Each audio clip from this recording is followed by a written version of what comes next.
muita gente pensa, né, em chuva só. E na verdade o CEPAGRE ele é muito mais amplo do que só essa parte de tempo. Serve muito nisso, então liga lá desde a noiva que casa no sábado e ela quer saber se vai chover ou não, até quando tem aqueles eventos, né, mais fortes, de chuvas mais fortes, e aí a gente atende imprensa, jornais e tudo mais. E a área científica, a gente tem ali 3 grandes áreas. A agrometeorologia, então que é a influência aí do tempo e do clima nas plantas e nas áreas agrícolas. Tem uma área de satélites muito forte, que a gente trabalha não só com os satélites meteorológicos, né, com a função de saber se vai chover ou não, mas também com essa parte toda de monitoramento, de uso do solo e de áreas agrícolas. E também tem a parte de clima e mudanças do clima, tanto aplicado em áreas agrícolas, como também aplicado em outras áreas, como por exemplo na floresta.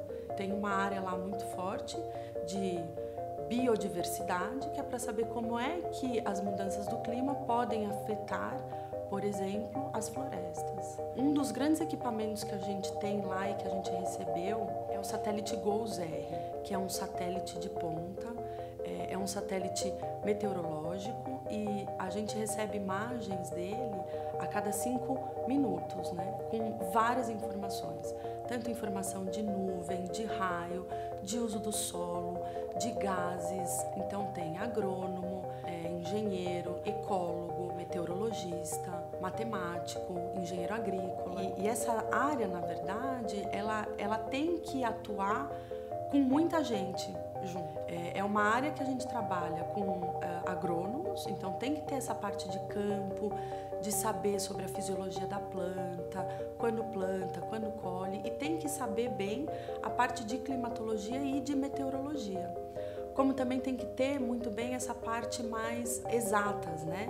Então ali você faz o cálculo de quando plantar, quando que colhe. Então esse cálculo todo, ele é bem próprio dessa interdisciplinaridade de áreas, né?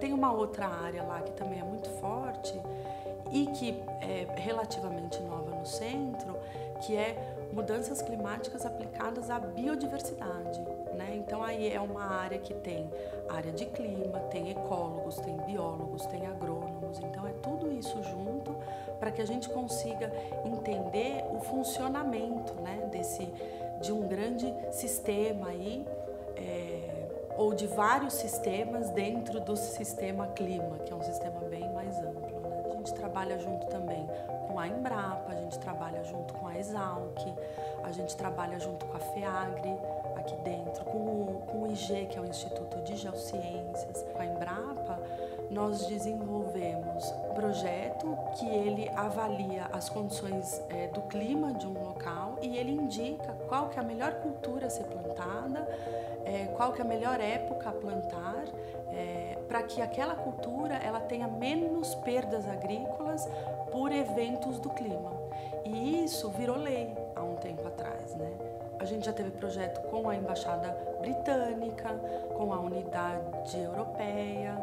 A gente vende alguns serviços, como por exemplo os laudos meteorológicos. O CEPAGRE, eu acho que ele pode atuar aí de 2 grandes formas. A primeira grande forma é informar o público. Então não é tudo que acontece no tempo que é o clima que mudou. É fornecer base científica e de dizer, olha, isso é real, isso não é, o clima funciona assim ou funciona assado.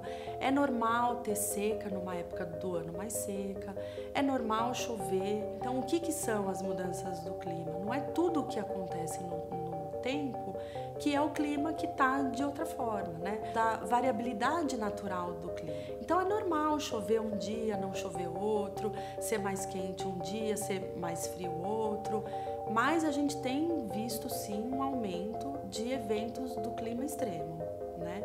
E muitas vezes isso está relacionado com as mudanças do clima. Muitos estudos trazem hoje em dia que com as mudanças do clima a gente pode sim ter um aumento de grandes eventos, assim, como secas muito fortes, chuvas muito fortes, dias muito mais quentes ou dias muito mais frios. Quando a gente acha que mudou o clima, então fica só mais quente. Não é isso. A gente tem, na verdade, muitos eventos extremos em geral.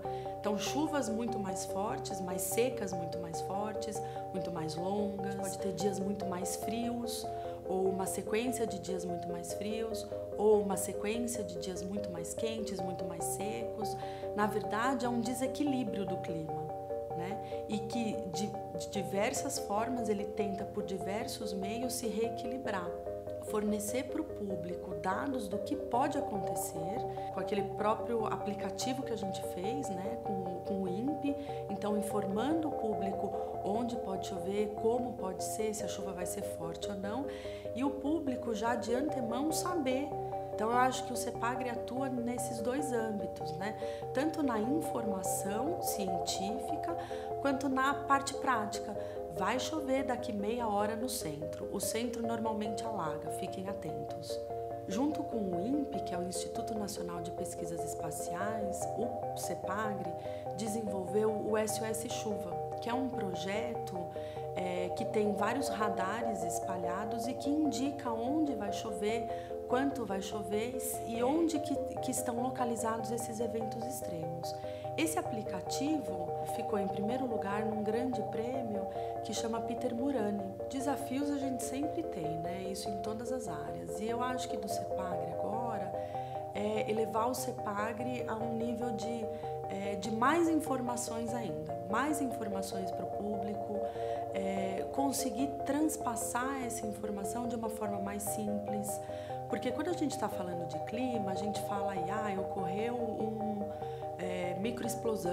É muito complicado a gente transpassar isso para o público de uma forma mais simples, de uma forma cientificamente correta, mas de uma forma simples.